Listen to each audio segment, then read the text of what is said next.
Faut-il confier la gestion de ses biens à une agence immobilière spécialisée en gestion locative? Nous allons voir dans cette vidéo 3 avantages et 3 inconvénients. Salut les investisseurs intelligents, c'est un plaisir de vous retrouver aujourd'hui dans cette toute nouvelle vidéo dans laquelle on va parler des agences immobilières, mais plus spécialement des agences immobilières qui sont spécialisées dans la gestion locative, donc dans la gestion quotidienne de votre bien immobilier. Moi aujourd'hui, vous savez, je suis actuellement en Nouvelle-Calédonie, j'ai prévu mon retour en France d'ici la fin de l'année 2020 et donc souvent les gens me demandent, mais Rodolphe, comment est-ce que tu fais pour gérer ton patrimoine à distance? Moi, la totalité de mon parc immobilier se trouve en France, en métropole. Je n'ai absolument rien ici en Nouvelle-Calédonie, bien que j'ai à un moment donné hésité à peut-être investir ici, mais en fait je me suis rendu compte que gérer avec une très grande distance, ça se fait, mais que c'est pas forcément tous les jours facile de gérer la distance au quotidien, et vous allez comprendre pourquoi dans cette vidéo.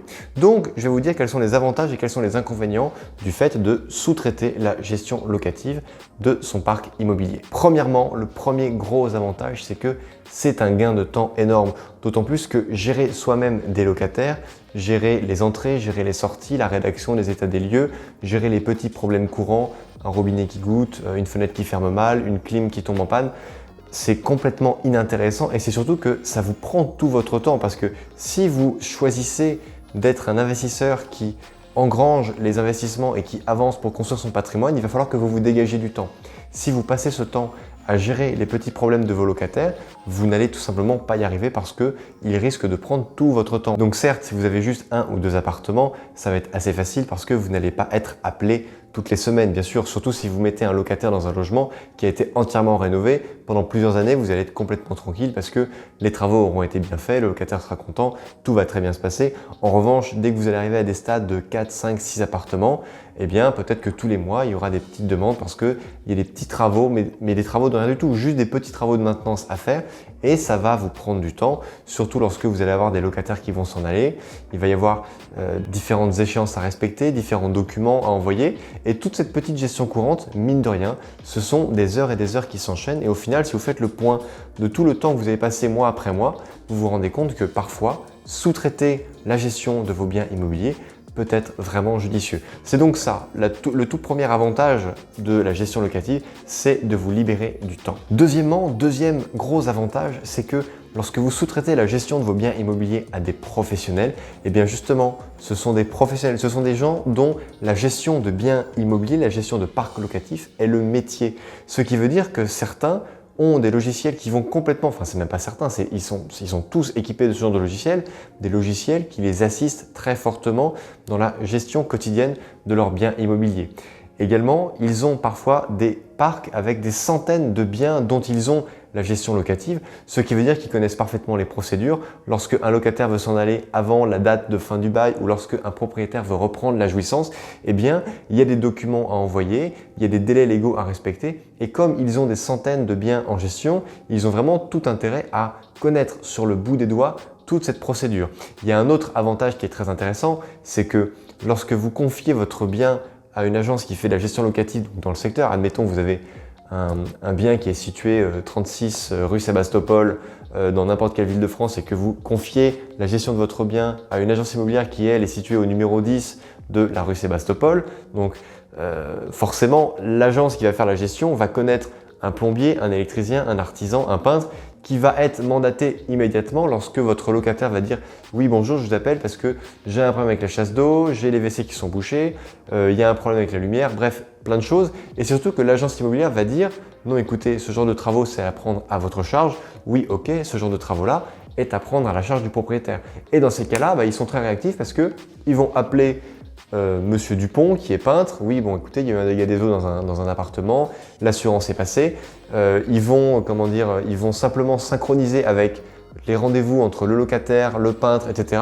Et si vous deviez le gérer vous-même, mais ça vous prendrait un temps phénoménal. Donc c'est pour ça que moi aujourd'hui je confie à des agences de gestion locative la totalité de mon parc, à l'exception d'un seul bien immobilier et je vais vous dire pourquoi justement dans les inconvénients. Donc voilà, n'oubliez pas ce troisième avantage des agences immobilières, c'est qu'elles connaissent parfaitement un réseau d'artisans qui vont être très réactifs pour satisfaire votre locataire.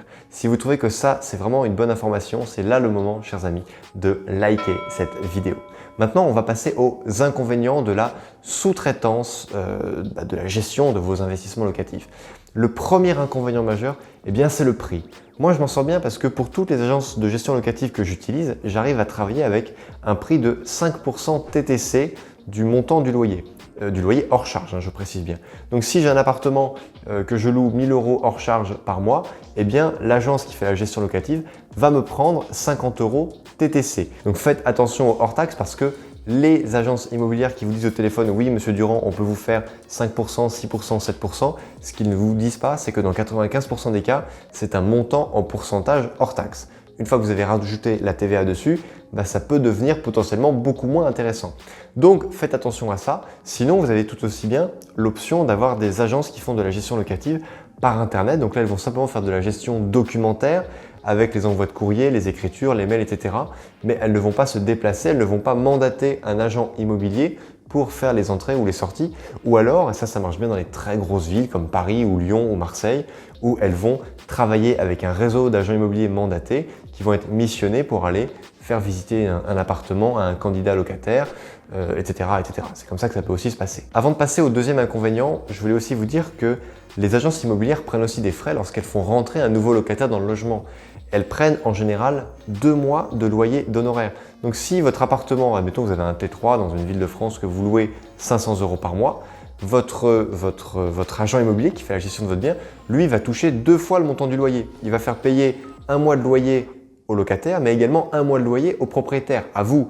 Donc faites attention à ça parce que ça peut vraiment venir, en fonction du turnover que vous allez avoir, ça peut vraiment venir grignoter votre rentabilité.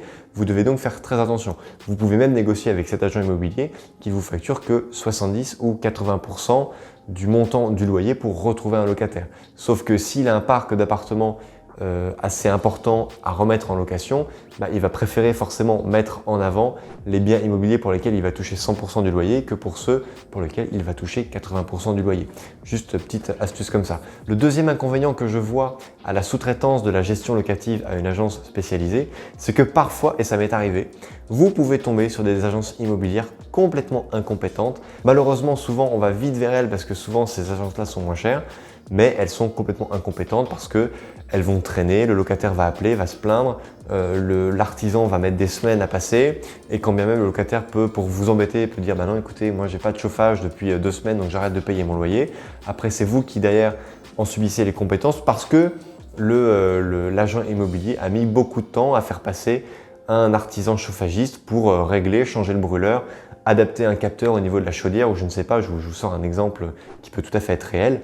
Mais voilà, donc ça peut arriver que l'agence immobilière dise simplement qu'elle fait la gestion locative uniquement pour rajouter une corde à son arc parce que plus elles vont proposer d'offres, plus potentiellement elles vont pouvoir vendre de petits produits par-ci par-là et donc elles vont mal le faire. Donc moi je préfère les agences immobilières qui font soit que de la vente, que de la transaction et les autres qui disent voilà, nous on fait aussi que la gestion. Vous avez des agences immobilières, notamment les très grosses enseignes, qui ont des agences spécialisées en gestion et d'autres agences qui sont spécialisées en transactions, en vente.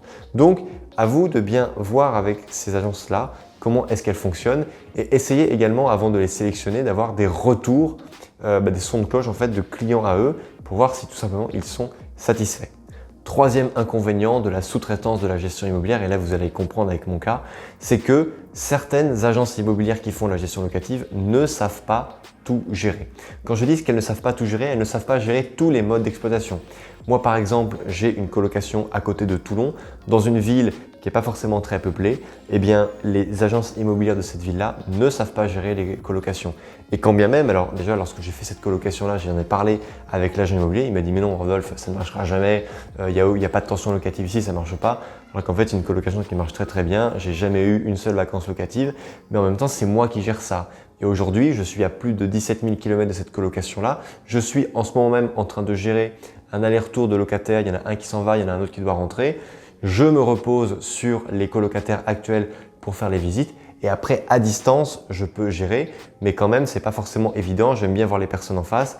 Tout ce qui est signature électronique, etc., ça peut se faire. Je peux confier également la remise des clés à un autre colocataire. C'est pas forcément un fonctionnement qui me plaît parce que j'ai pas envie de responsabiliser les colocataires actuels à ce niveau-là de responsabilité. Mais quand même, ça se fait bien. J'ai réussi vraiment à procéduraliser les choses pour faire en sorte que ça se passe bien. Mais même si ça se passe bien, c'est pas parce que ça se passe bien que c'est forcément très confortable de gérer ça forcément avec une très très grande distance. Je préférerais peut-être payer un peu plus cher des frais à un agent immobilier spécialisé là-dedans qui fera les visites, qui fera les inventaires, qui fera l'état des lieux parce que l'état des lieux il doit être contradictoire. Donc l'agent immobilier il représente quand même le propriétaire. Donc voilà, c'est quand même un point qui est important. Donc si vous voulez, moi pour conclure cette vidéo, j'ai un conseil très important à vous donner. En fait, voilà. Si vous commencez simplement à vous intéresser à l'immobilier et que vous êtes en train de signer ou que vous possédez simplement votre premier investissement locatif, apprenez à le gérer vous-même. Faites rentrer par vous-même vos premiers locataires, faites-les sortir, écrivez avec eux les différents baux, rédigez pour eux les quittances de loyer, gérez les petits travaux pendant au moins 1 an ou 2 ans. Et puis ensuite, lorsque vous allez avoir plusieurs appartements, ok, là vous pourrez sous-traiter la gestion de ces biens immobiliers parce que vous aurez la compétence et donc vous aurez la capacité de contrôler en fait le travail d'un agent immobilier que vous mandaterez pour faire la gestion locative à votre place. Mais si vous sous-traitez cette gestion locative alors que vous-même justement vous n'êtes pas du tout compétent dans ce domaine-là, eh bien vous risquez d'avoir des écueils et si l'agent immobilier fait n'importe quoi, eh c'est vous qui risquez de payer la facture. Donc apprenez toujours, faites tout par vous-même et puis vous n'aurez des résultats que meilleurs. Donc voilà chers amis, si vous avez des commentaires à faire sur cette vidéo pour rajouter des avantages ou des inconvénients suite à votre expérience par rapport à des agences immobilières, n'hésitez pas à les rajouter en commentaire sous cette vidéo. C'est un espace de débat. En plus, je lis et je réponds à chacune des questions que vous me posez. Chers amis, cette vidéo est terminée. N'oubliez pas de la liker, de vous abonner à la chaîne si ça n'est pas déjà fait.